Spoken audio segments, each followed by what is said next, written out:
Permanent methods में मैंने आपको वेसेक्टॉमी एंड ट्यूबेक्टॉमी बताया था। इनकी डिटेल्स अभी हम आगे पढ़ेंगे, ठीक है जी। टेम्परेरी मेथड्स का हम जिक्र कर रहे थे, जिसमें natural methods, right, Periyar methods, hormonal methods, ये सब एक बेसिक सी जानकारी हमने ली। तो चलिए जी, एक पॉजिटिव सोच, एक पॉजिटिव एनर्जी के साथ आज के इस सेशन का आगाज करते हैं। कागज कलम तैयार रखिएगा, नोट्स साथ साथ बनाइएगा। नोट्स बनाने की स्पीड भी रखनी है आपको। When I say कि रनिंग नोट्स बनाइए, इसका मतलब ये नहीं है कि आप आराम आराम से सजा सजा के एक सेंटेंस लिख रहे हैं, नहीं। आप जिस फील्ड में आगे जा रहे हैं ना, it requires excellent observation, quick reaction, immediate response. तो स्पीड, एक्यूरेसी, परफेक्शन, हर चीज पे आपको काम करना होगा। ऑल माई राजा बेटा एंड रानी बेटियां, चलिए जी, let's start the session. Contraceptive methods के अलग अलग टाइप्स आपके सामने हैं। नेचुरल मेथड्स हैं, बैरियर मेथड्स हैं, then there are chemical methods, implants, skin के नीचे इम्प्लांट कर दिया जाते हैं, है ना, नॉर प्लांट, इम्प्लांट के बारे में पढ़ेंगे। एंड सर्जिकल मेथड्स, जिन्हें हम परमानेंट मेथड्स भी कहते हैं, टर्मिनल मेथड्स भी कहते हैं, वेसेक्टॉमी एंड ट्यूबेक्टॉमी, उसका भी जिक्र करेंगे आगे हम। सो चलिए जी, शुरू करते हैं हम नेचुरल मेथड से। देखिए, एक बड़ी ही खूबसूरत सी स्लाइड के जरिए आपको ये बताया गया कि नेचुरल मेथड्स क्या कर रहे हैं मुख्य रूप से। दे avoid meeting of ovum and sperm. जब मैं कहूं ovum, it is referring to the egg cell.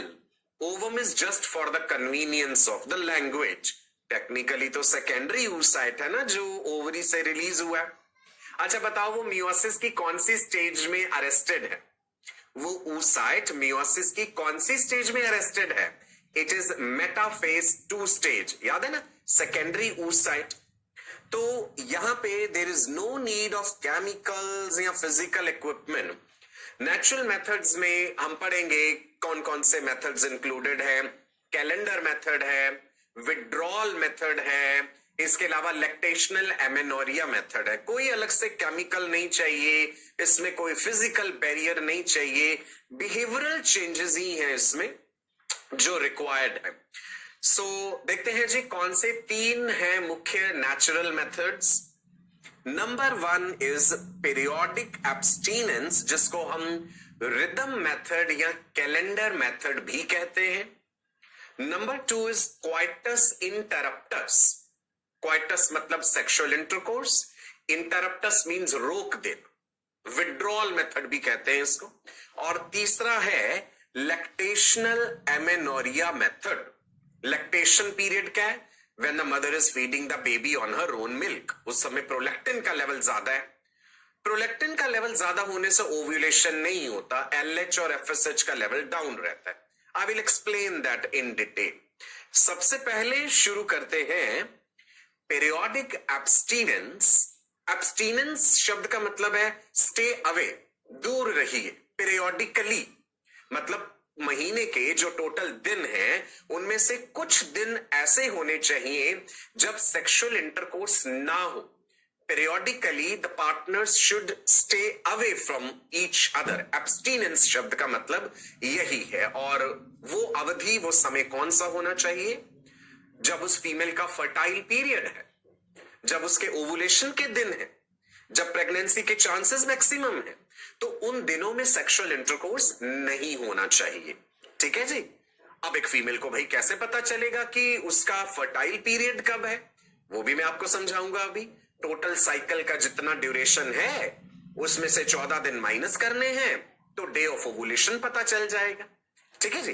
Periodic abstinence method, it is for both males and females. Reversible है, स्वाभाविक सी बात है भाई। जब फॉलो कर रहे हैं तो प्रेगनेंसी नहीं है, और जब नहीं फॉलो कर रहे हैं method, there are chances that she will get pregnant.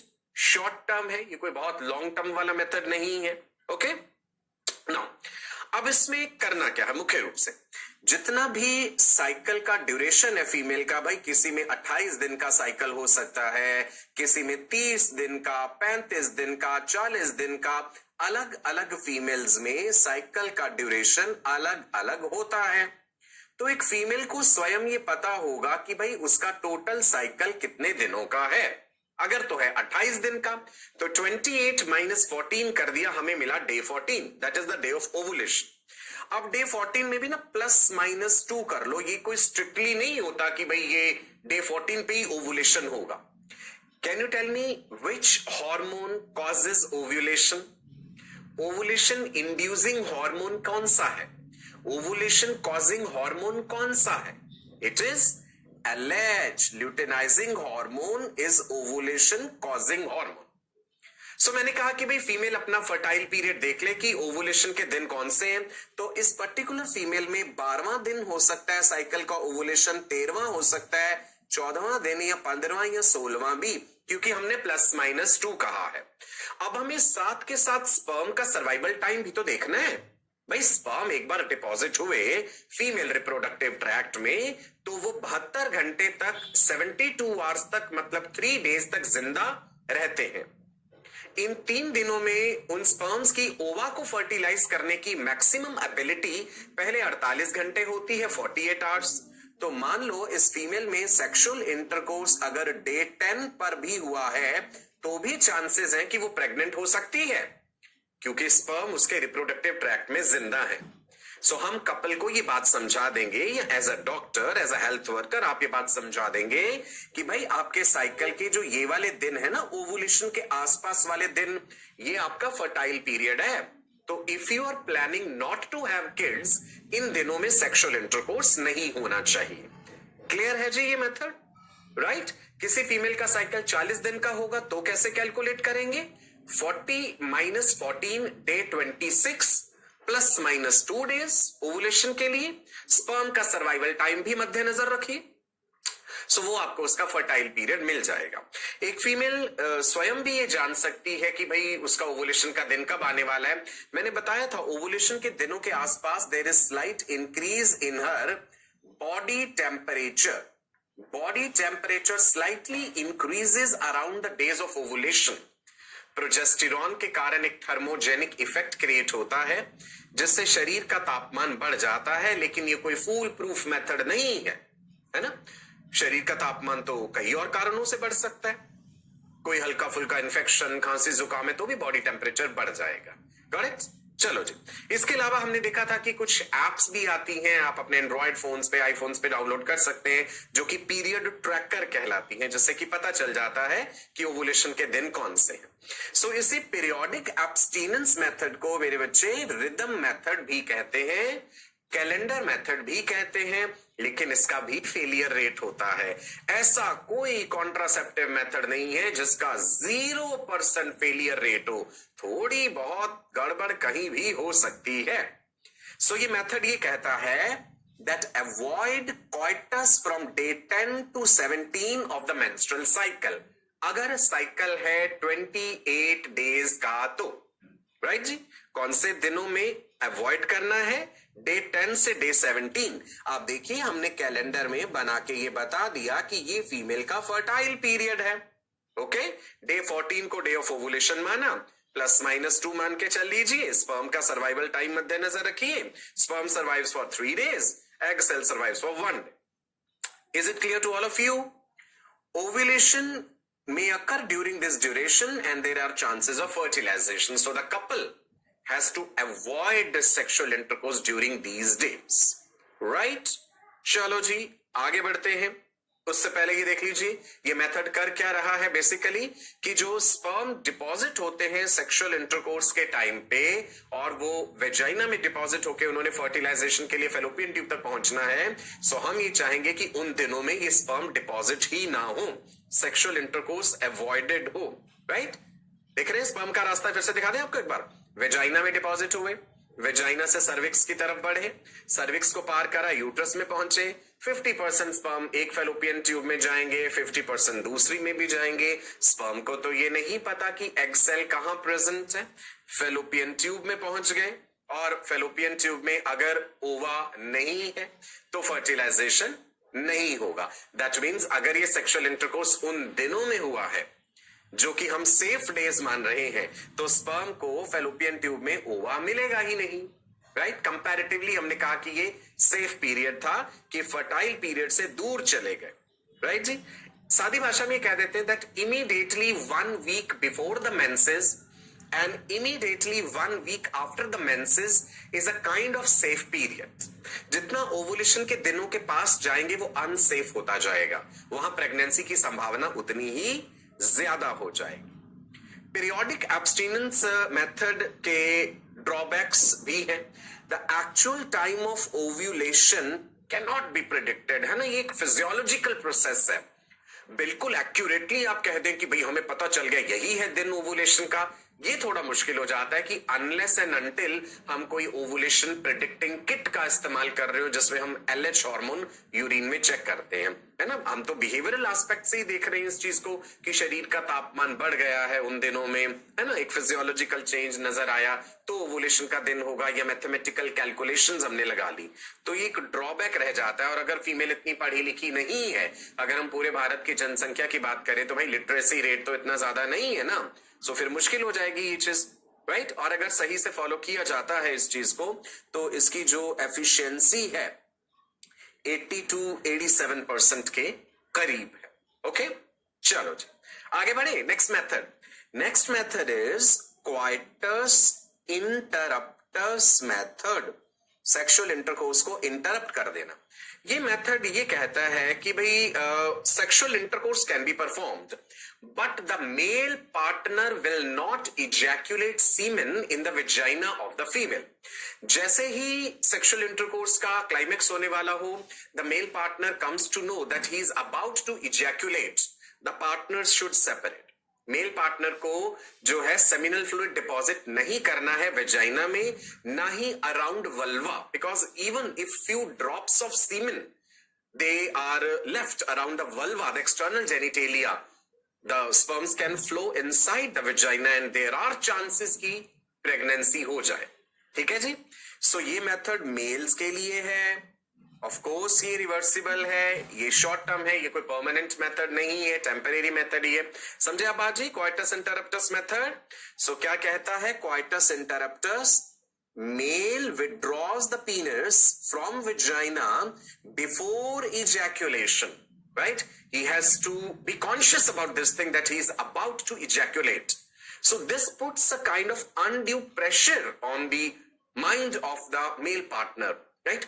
It requires a very high degree of self-control also, that he is able to withdraw the penis, because ejaculation is kind of involuntary process, okay? सो इससे क्या होगा कि it avoid the insemination. आप देख पा रहे हैं हमने यहाँ पे दिखाया कि सेमिनल फ्लूइड जो है वो वेजाइना में डिपॉजिट ना होकर के वेजाइना से बाहर इजैक्यूलेट हुआ है, लेकिन care has to be taken कि वल्वा पे, फीमेल एक्सटर्नल जेनिटेलिया पे भी डिपॉजिट ना हो। अगर थोड़े बहुत स्पर्म भी अंदर चले गए वेजाइना में तो वो सक्सेसफुल फर्टिलाइजेशन कर सकते हैं। क्लियर है जी। इसका भी फेलियर रेट होता है, राइट। इसकी अगर हम एफिशिएंसी की बात करें, मॉडरेट है, हमने कहा 80 to 96% and it requires high degree of self control. Actual ejaculation से पहले भी पीनस से जो लुब्रिकेटिंग फ्लूइड रिलीज हो रहा है, राइट, वहां भी वाइबल स्पर्म्स होते हैं। देयर आर चांसेस कि प्रेगनेंसी तब भी हो जाए चाहे एक्चुअल इजैक्यूलेशन बाहर हुआ है वेजाइना के, because the pre ejaculatory lubricating fluid which is released from the penis during sexual intercourse, उसमें भी viable sperms हैं जो कि successful fertilization कर सकते हैं। So लिखिए नहीं बात, some sperms enter vagina before ejaculation। तो वो कहां से आए? वो उस lubricating fluid से आए। दो मेथड्स हमने पढ़ लिए जी, नेचुरल मेथड्स, पीरियोडिक एब्स्टिनेंस जिसे रिदम मेथड या कैलेंडर मेथड कहते हैं, एंड दूसरा है क्वाइटस इंटरप्टस। क्वाइटस मतलब सेक्सुअल इंटरकोर्स, इंटरप्ट कर देना, उसे बीच में ही रोक देना।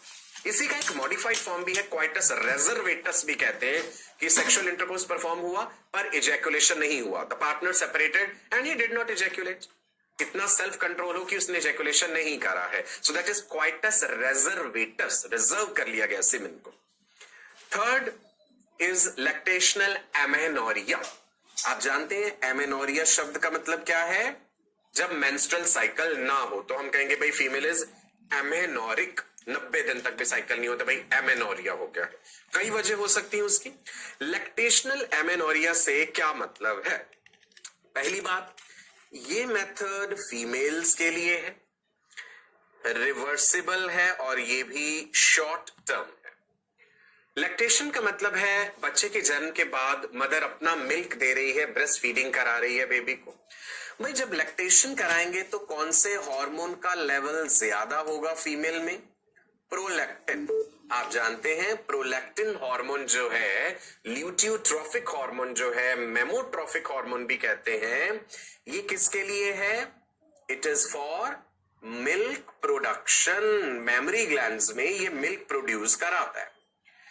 जब तक प्रोलैक्टिन ज्यादा है, एलएच और एफएसएच कम रहते हैं। ये सिद्धांत है इस मेथड का। बेसिक फंडामेंटल क्या है कि high level of PRL prolactin जो है, that is going to suppress the level of LH and level of FSH.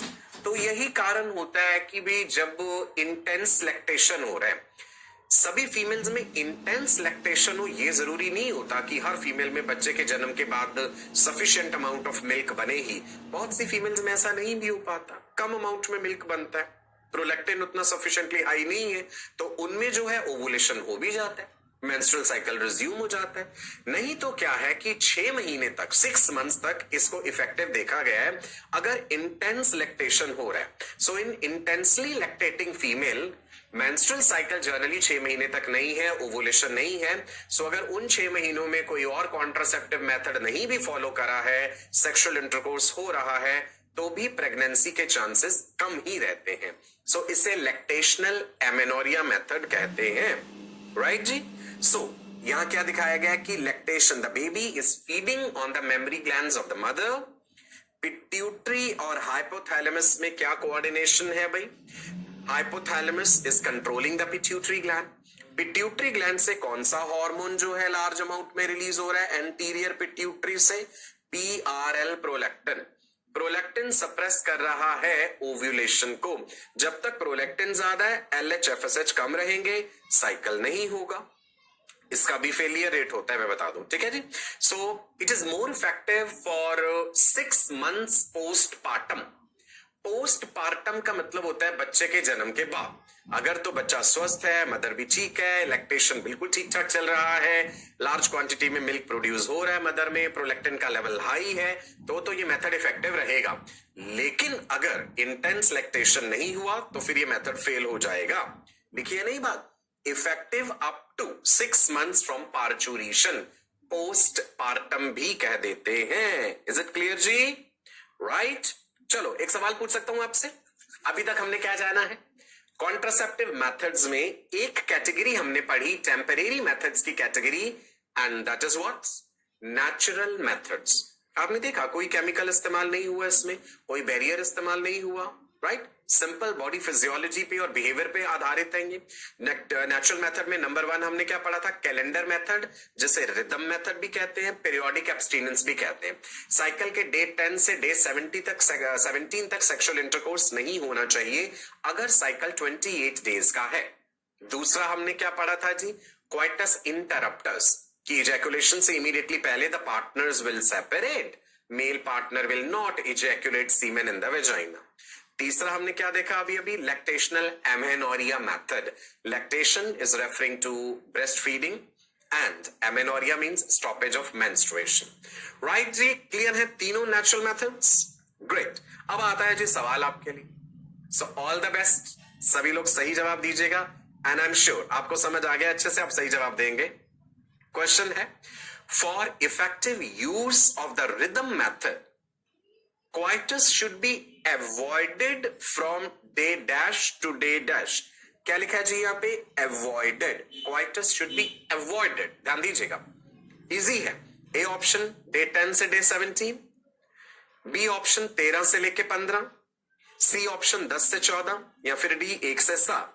I know you have got the answer it is from day 10 to day 17 because ये है female का fertile period. ये है female का fertile period, जिसका cycle का duration अलग होगा भाई, उसका फर्टाइल पीरियड अलग होगा। ये 28 डे साइकिल के हिसाब से है।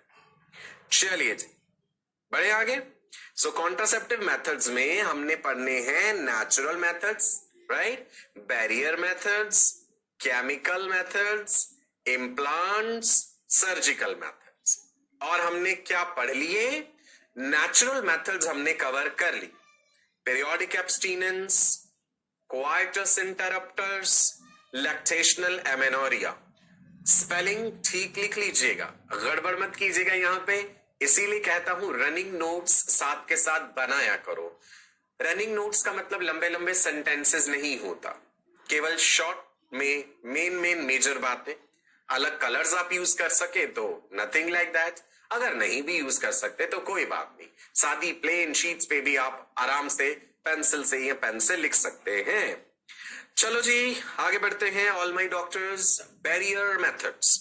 बैरियर बना दिया जी हमने, दीवार लगा दी, एक बैरियर क्रिएट कर दिया कि भाई स्पर्म तुम्हें हम मिलने ही नहीं देंगे एग सेल्स, चाहे कुछ भी हो जाए, एक बैरियर रखेंगे बीच में। मेल्स के लिए भी होते हैं बैरियर मेथड्स, फीमेल्स के लिए भी होते हैं जी बैरियर मेथड्स।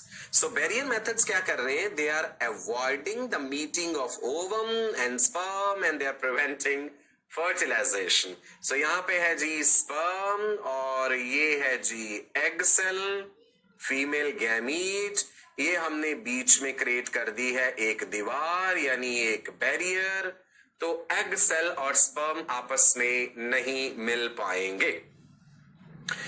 कौन कौन से बैरियर मेथड्स अलग अलग क्या है समझते हैं जी। पहले एक तो है condoms, the very common method is condoms.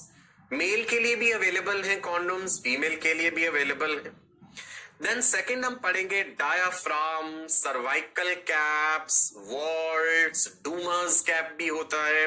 इसके अलावा एक मेथड और बताऊंगा आपको, that is vaginal douching, right.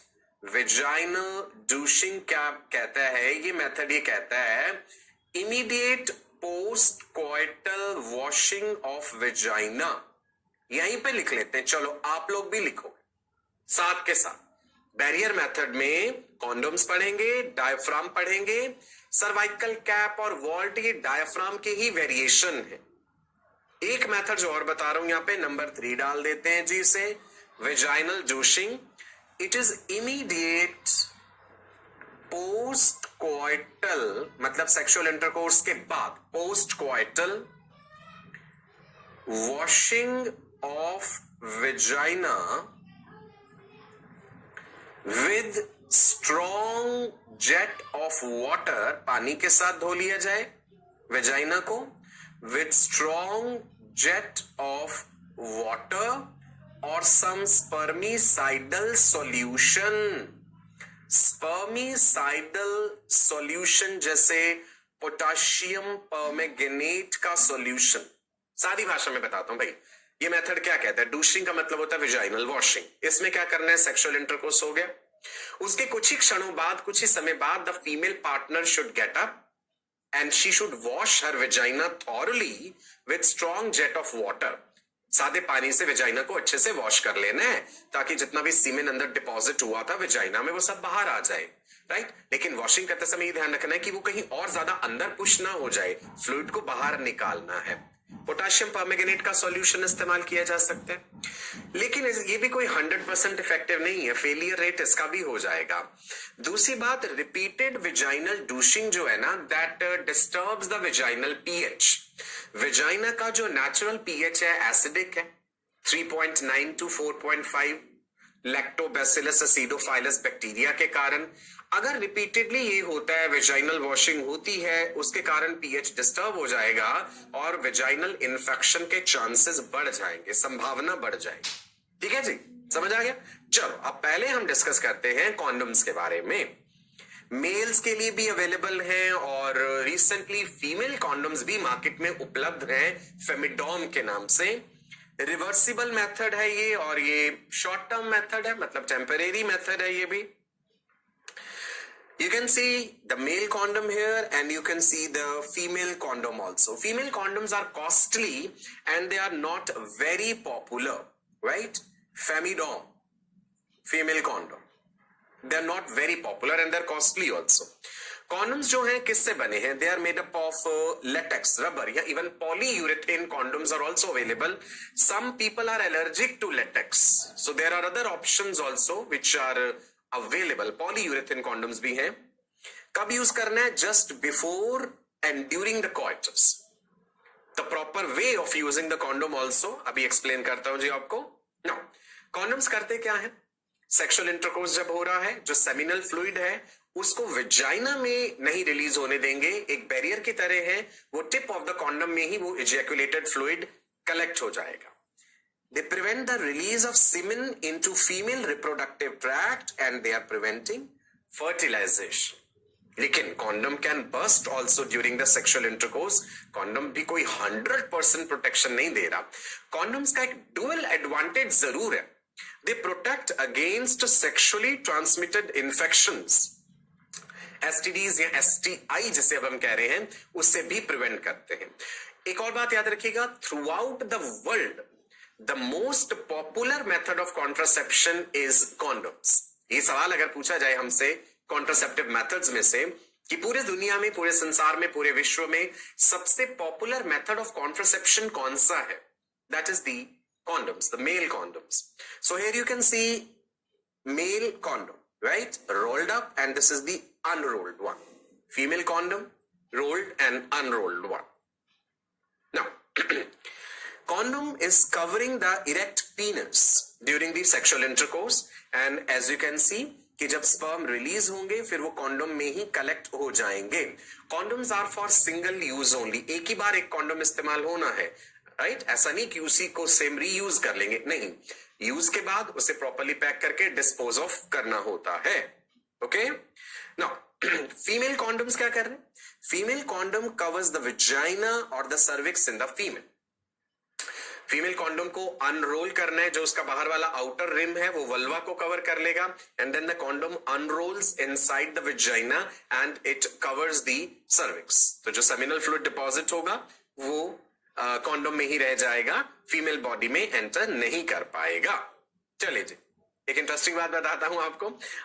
देखिए, भारत में, इंडिया में जो first free of cost mass distribution में कॉन्डम यूज किया गया था, दैट वाज निरोध, राइट? ये आप ध्यान रखिएगा, ये क्वेश्चन पूछा जा सकता है. This is important. So this is the brand which is distributed free of cost at the government health centres. सरकारी अस्पतालों में ये फ्री ऑफ कॉस्ट डिस्ट्रीब्यूट किया जाता है. It is for mails. Now the question comes कि भाई इस्तेमाल कैसे करना है इस चीज को. मैंने आपको ये बात बताई थी कि जो कॉन्ट्रासेप्टिव मेथड है आइडियल होना चाहिए भाई. वो इजी टू यूज होना चाहिए, यूजर फ्रेंडली, इफेक्टिव होना चाहिए, मिनिमम या नो साइड इफेक्ट्स हो, it should not interfere with the sexual pleasure and it should be reversible, easily available. बहुत सारी बातें हमने पढ़ी थी. Now let's see how the male condom is to be used. सबसे पहले पैकेट्स में से मेल कॉन्डम जो है इसे निकालना है. पैकेट को जब टीयर करना है, फाड़ना है, तो ध्यान रखना है कि आपके नाखून बहुत ज्यादा बड़े ना हो, बिकॉज कॉन्डम जो है बहुत ही थिन है. गलती से भी कहीं उसमें कोई टीयर या कट ना लग जाए, right? So care has to be taken कि जब कॉन्डम के पैकेट को टीयर कर रहे हैं उसे मुंह से या दांतों से बिल्कुल भी नहीं खोलना है. उससे कॉन्डम के टीयर होने के चांसेस और ज्यादा बढ़ जाते हैं, right? Then the condom has to be unrolled properly on the erect penis. Condom का जो टिप है, आगे का हिस्सा जो है, उसको हल्का सा स्क्वीज करके अगर उसमें कोई एयर बबल है उसे निकाल लेना है. इस चीज का ध्यान देना है. आगे का हिस्सा जो है that is the tip of the condom. इसको स्क्वीज करके अगर इसमें हवा है, एयर बबल्स हैं, तो वो निकाल देने हैं. पॉइंट नंबर 3 देख लीजिए. अनरोल किया गया on the shaft of the erect पीनस and use के बाद जब इजैकुलेशन हो जाता है, कॉन्डम को प्रॉपर्ली उतार के, नॉट लगा के, बांध के, एंड किसी न्यूज़पेपर में या किसी भी चीज में रैप करके प्रॉपर्ली डिस्पोज ऑफ कर देना है. फ्लश में, घर में, वहां पे नहीं डिस्पोज ऑफ करना है, because it will block the pipes also. This thing has to be taken care of. As a doctor आपको patient को ये बात भी समझानी होगी. Some people are allergic to latex, as I told you, so they can use polyurethane condoms also. Condoms कई varieties में भी आते हैं. Female condom कैसे use कर रहे हैं वो भी देख लीजिए step by step. पैकेट को प्रॉपरली टीयर करना है, उसमें से कॉन्डोम निकाला एंड देन उसको विजाइना में इंट्रोड्यूस करा है एंड फिंगर के साथ आगे पुश कर देना है और जो उसका एक्सटर्नल रिम है बाहर वाला वो वल्वा को कवर करके रखेगा. इंटरकोर्स के बाद कॉन्डोम को प्रॉपरली निकाल लेना है एंड डिस्पोज ऑफ कर देना है. Care has to be taken. Clear है? इजी मेथड्स है, इजी टू यूज है. लेकिन फीमेल कॉन्डम जैसा कि मैंने बताया as compared to male condom costly है और उतने ज्यादा पॉपुलर नहीं है इंडिया में. राइट जी. चलिए, latex condom allergy as I was telling. So उसके लिए क्या है जी समाधान फिर हमारे पास? उसके लिए समाधान है that there are condoms which are made up of polyurethane, plastic, lubricated condoms भी अवेलेबल है. स्पर्मिसाइड वाले condoms भी हैं जिसमें स्पर्मिसाइडल एजेंट्स होते हैं. स्पर्मिसाइडल एजेंट्स क्या है? मार्केट में वैसे अलग से भी अवेलेबल है in the form of creams, jellies, vaginal tablets. Today vaginal tablet का नाम आपने सुना होगा. स्पर्मिसाइडल एजेंट्स में नॉनोक्साइनॉल 9 नाम का एक केमिकल होता है, बेशक याद मत रखिएगा. नॉनोक्साइनॉल 9 जो होता है वो स्पर्म्स को किल कर देता है. सो ऐसे कॉन्डम्स भी आते हैं जिनमें ऑलरेडी स्पर्मिसाइडल एजेंट यूज्ड होता है. कॉन्डम्स में भी कई तरह की वेराइटीज है. प्लेन कॉन्डम्स अवेलेबल हैं, डॉटेड कॉन्डम्स हैं, रिब्ड हैं, एनाटॉमिक हैं, अल्ट्रा थिन कॉन्डम्स भी अवेलेबल हैं.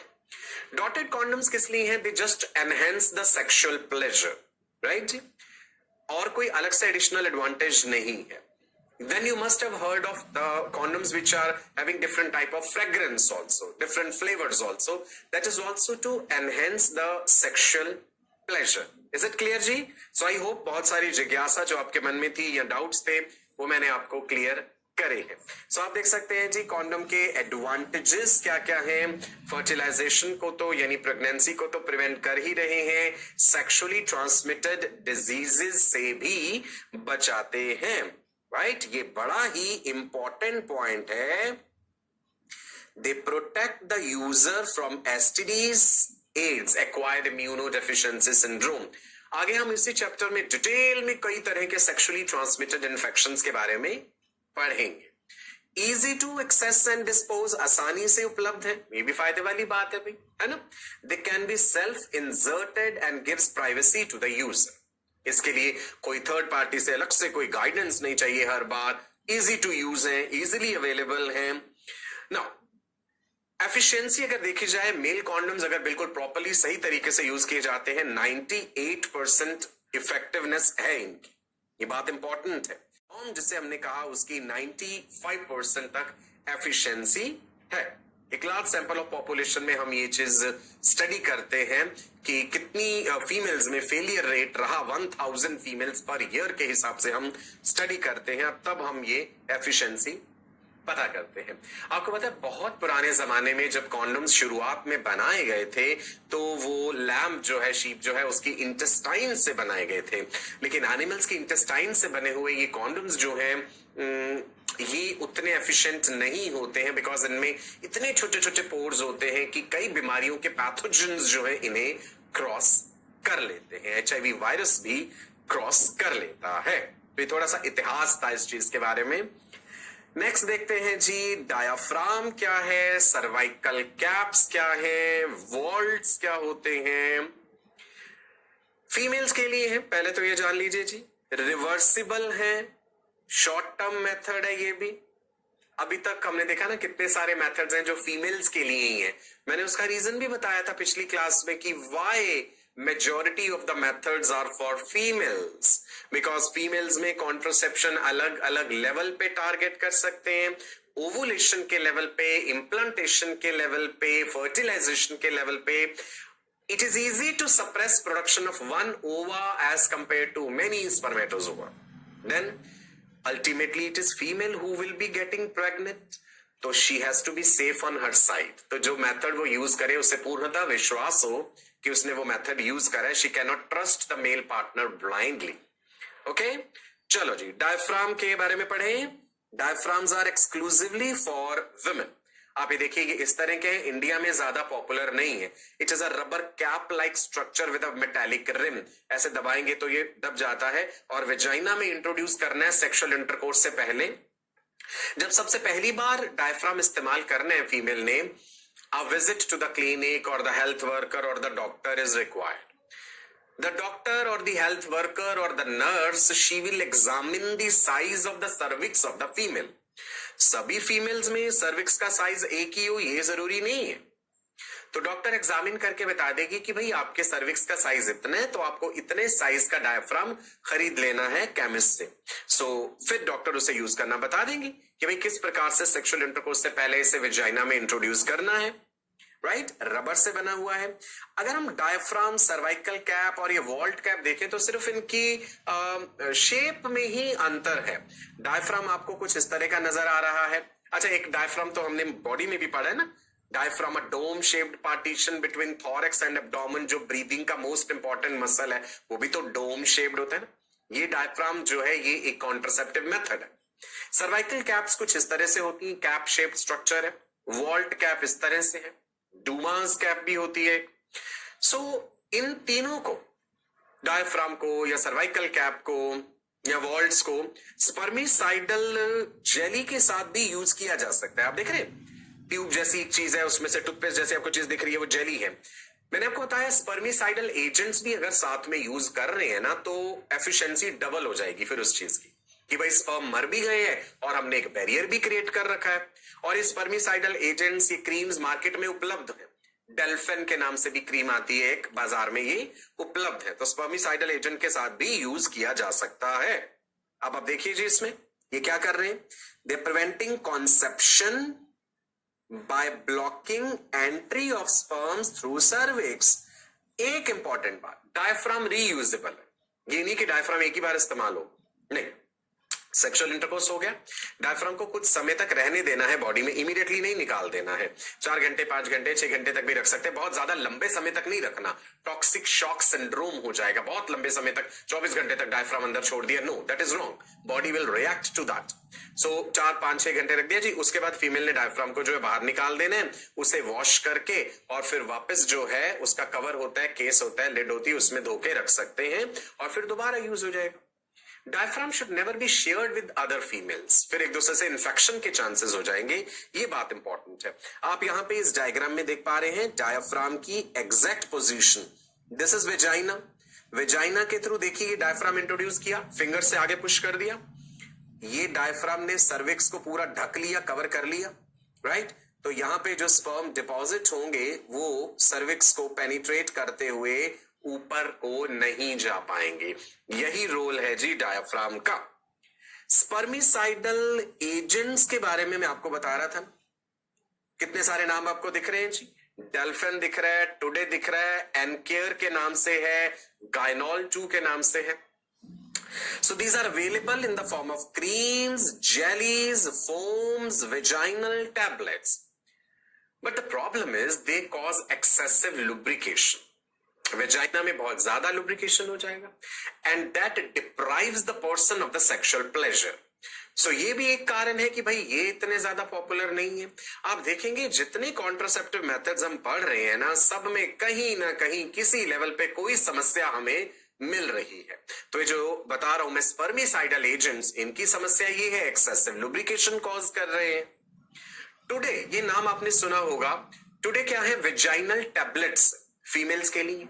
सेक्सुअल इंटरकोर्स से कुछ समय पहले, आधा घंटा पहले करीब जो है, ये टैबलेट वैक्स जैसी, मोम जैसी छोटी छोटी टैबलेट्स होती हैं, ये वेजाइना में रखनी है फीमेल ने। The tablet will dissolve in the vagina, और वो स्पर्मिसाइडल एजेंट वेजाइना में प्रेजेंट है। सेक्सुअल इंटरकोर्स के टाइम पे क्या होगा जी, फिर स्पर्म्स जो है उससे किल हो जाएंगे। So these are usually used along with barrier methods to increase their contraceptive efficiency. इनको बैरियर मेथड के साथ भी यूज किया जा सकता है। These contain chemicals which kill sperms, like boric acid से बने हुए एजेंट्स हो सकते हैं, जिंक सल्फेट वाले हो सकते हैं, नोनोक्साइनोल 9 वाले भी हो सकते हैं। ये जो टुडे है, ये मैंने बताई है आपको, ये वेजाइनल टैबलेट्स है, और जो बातें हमने पढ़ी हैं वो इन जनरल स्पर्मिसाइडल एजेंट्स के लिए है कि स्पर्मिसाइडल एजेंट्स को बैरियर मेथड के साथ भी इस्तेमाल किया जा सकता है दोहरा प्रोटेक्शन लेने के लिए। सो देखिए जी, स्पर्मिसाइड वर्सेस स्पर्म, आप देख रहे हैं स्पर्मिसाइडल एजेंट जो है that is killing the spermatozoa. Diaphragms exclusively women के लिए हैं, फीमेल्स के लिए हैं, रबर से बने हैं। डायफ्राम के साथ हम स्पर्मिसाइड भी यूज कर सकते हैं और वो स्पर्मिसाइड स्पर्म्स को किल कर देंगे। डायफ्राम रीयूजेबल है, ये ध्यान रखना है। सर्विक्स को कवर कर रहे हैं। Inserted into female reproductive tract before the coitus, sexual intercourse से 15-20 मिनट या 30 मिनट पहले लगाना है डायफ्राम, ताकि वो एग्जैक्टली फिट हो जाए, अपनी पोजीशन ले ले, बॉडी में एडजस्ट हो जाए, सर्विक्स को प्रॉपरली कवर कर ले। सेक्सुअल इंटरकोर्स होने के इमीडिएटली बाद नहीं निकाल देना है उसे, कुछ समय तक इट शुड रिमेन इंसर्टेड, 6 घंटे तक वो रहे अंदर, उसके बाद निकाल देना है डायफ्राम। वॉश कर लेना है, वेजाइना को भी वॉश करना है और डायफ्राम का जो कवर दिया होता है, लिड जो है, उसमें उसे प्रॉपरली रख देना है। सो डायफ्राम्स जो हैं वो रीयूजेबल होते हैं। इंडिया में बहुत ज्यादा पॉपुलर नहीं है, मैं ये बात आपको फिर से बता रहा हूं। आने वाली क्लासेस में हम पढ़ेंगे कि इंडिया में सबसे ज्यादा पॉपुलर मेथड ऑफ कॉन्ट्रासेप्शन कौन सा है, थ्रू आउट इंडिया कौन सा है, रूरल इंडिया में कौन सा है, गांव देहात के इलाकों में कौन सा है, और शहरी महिलाओं के लिए अर्बन फीमेल्स में कौन सा मेथड सबसे ज्यादा पॉपुलर है। सोचिएगा इस बारे में, मैं अगली क्लास में आपसे पूछूंगा। यहां पे आप देख पा रहे हैं ना कि डायफ्राम ने कवर कर लिया बिल्कुल सर्विक्स को और उसमें स्पर्मिसाइडल एजेंट भी डाला था। अगर कोई स्पर्म पहुंच भी गए यहां तक तो उन्हें ये स्पर्मिसाइडल एजेंट मार डालेगा, किल कर देगा। राइट, क्लियर है? चलो फिर से बता दूं कि डायफ्राम कैसे यूज होना है। सबसे पहले हाथ जो है फीमेल ने अच्छे से वॉश कर लेने हैं साबुन से, राइट। उसके बाद डायफ्राम को उसके लिड से, कवर से निकाला, उसमें स्पर्मिसाइडल क्रीम लगाई, उसे हल्का सा स्क्वीज करा, क्रीम को फैला लिया और फिंगर्स के जरिए उसे वेजाइना के थ्रू इंट्रोड्यूस कर दिया, राइट। एंड सेक्सुअल इंटरकोर्स हो जाने के बाद डायफ्राम को निकाल लेना है और फिर मैंने कहा उसे धोना है, प्रॉपरली वॉश करना है, हाथ भी धोने हैं और उसे उसके कवर में, लिड में रख देना है। ये रीयूजेबल है, बार बार इस्तेमाल हो सकता है। इनकी एफिशिएंसी अगर हम देखें तो देखा गया कि भाई डायफ्राम 88 to 94% तक इफेक्टिव है। सर्वाइकल कैप्स 80% तक है एफिशिएंसी, 84 to 90% तक है वॉल्ट कैप जिसे हम कहते हैं, सिर्फ शेप का अंतर है, राइट। सो डायफ्राम इनमें से, तीनों में से कंपैरेटिवली बेटर एफिशिएंसी दे रहा है। सवाल पूछ लीजिए आपसे। चलो पहले ऑल द बेस्ट कह दूं आप सबको, चीजें समझ आ रही है, मजा आ रहा है, काफी नई बातें पता चल रही हैं आपको। कॉन्ट्रासेप्टिव मेथड्स किस तरह तरह के अवेलेबल हैं, किसके फायदे क्या हैं, डीमेरिट्स क्या हैं, हर चीज आपको साथ साथ समझ आ रही है। ग्रेट। चलो जी, एक क्वेश्चन पूछते हैं आपसे। What are the advantages of using condoms? Number 1, protection from STDs, sexually transmitted diseases. Number 2, prevention from conception, pregnancy नहीं होने देते, ये बात भी ठीक है। They can be self inserted, खुद ही इस्तेमाल कर सकते हैं आराम से, किसी दूसरे की मदद की जरूरत नहीं है। So the correct answer is all of these. ये तीनों बातें जो हैं ये कॉन्डम्स के एडवांटेजेस हैं। एंड जैसा कि मैंने पहले भी बताया that through out the world the most popular method of contraception is male condoms. Female condoms इतने पॉपुलर नहीं है, फेमिडॉम के नाम से है, इंडिया में उपलब्ध है, राइट जी। सो बहुत सारी इंटरेस्टिंग बातें आपने जानी आज। तो आज के सेशन के लिए इतना ही रखते हैं। आने वाले सेशंस में आपको और कई तरह के कॉन्ट्रासेप्टिव मेथड्स के बारे में बताऊंगा। हम जानेंगे कि इंट्रा यूट्राइन डिवाइसेस क्या होती हैं जो यूट्रस में लगानी है, कॉपर कंटेनिंग डिवाइसेस है, copper T, hormone containing devices हैं, राइट, प्रोजेस्टासर्ट। इसके अलावा नॉन मेडिकेटेड डिवाइसेस भी हैं, लिपिज लूप, फिर पिल्स के बारे में बताऊंगा, ओरल कॉन्ट्रासेप्टिव पिल्स स्टेरॉइडल भी होती हैं, नॉन स्टेरॉइडल भी होती हैं। आपको एक बार मैंने नॉन स्टेरॉइडल पिल भी बताई थी ना पिछले सेशन में, सहेली पिल। कहां पे डेवलप हुई थी? लखनऊ में। इंस्टीट्यूट का नाम याद है? CDRI, central drug research institute. सहेली सेंट क्रोमैन होता है जिसमें। याद रखनी है ये सब इंपॉर्टेंट बातें। ये चैप्टर में से कई क्वेश्चंस पूछे जाते हैं, 2 क्वेश्चंस जर्नली आते हैं नीट एग्जाम में, और कई बार बड़े टेक्निकल से होते हैं। सेंट क्रोमैन का मैकेनिज्म ऑफ एक्शन भी पूछा हुआ है, मैं बताऊंगा आगे आपको आने वाली क्लासेस में। तो जितना भी आज हमने पढ़ा है ये आपने रिवाइज जरूर करना है, ठीक है? ऑल माई राजा बेटा एंड रानी बेटियां, डेली प्रैक्टिस पेपर्स